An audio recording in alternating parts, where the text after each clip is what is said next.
breathing through the harmonica is something that I take for granted because I do it you don't think about breathing. When you're walking down the street, when you're just moving around in your daily life, you're not aware of your breathing.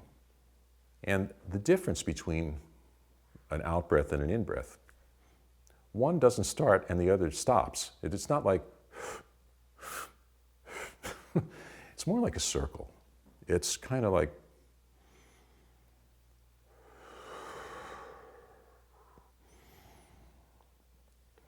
it's circular, and you don't think about it at all. You just do it until you stop breathing and you're not alive anymore. But your breath is like a circle, and I grew up next to the ocean, and now I live in the Chicago area, and I often would go down to the water and just stare at the waves, and I realized that the water, when the waves come in, one wave comes in, and then the previous wave, the water that's there, is going back underneath the wave that's coming in. And at the ocean and Lake Michigan too, it's like a big lung. And it really helps me when I visualize this circle of breath, and when I visualize it, the water like that. It can be a real helpful thing for seeing your breathing, because when you're breathing on the harmonica through this tiny little thing that's barely here, and with these vibrating reeds,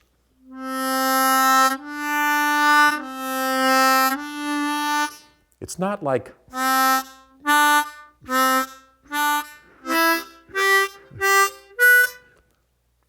it should be a smooth flow.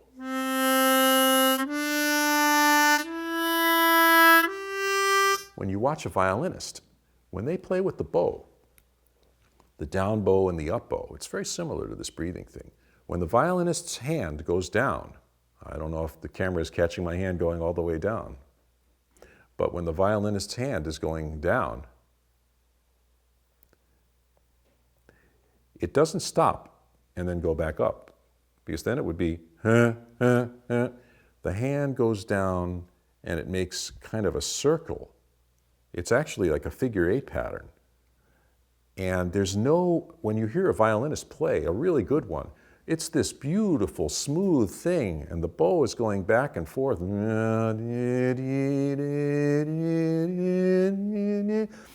I'm playing the harmonica, I'm trying to do that.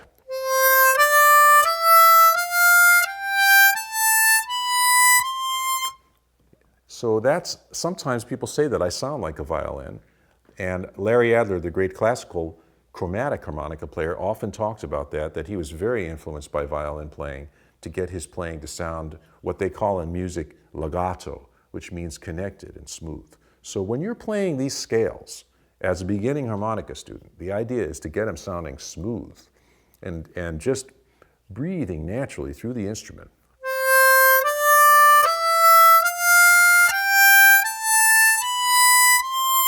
And I don't attack the notes. I'm not going, it's like I'm exaggerating now.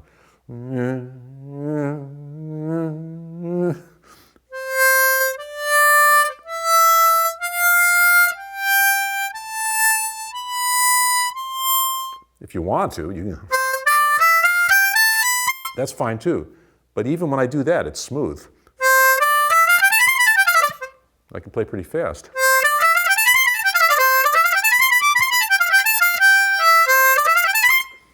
Because I've practiced playing slowly and smoothly. So that if you want to play fast, you have to start slow. And by practicing playing smoothly, the better you get on the harmonica, the speed, when you play fast, it won't sound choppy. It'll sound smooth and connected.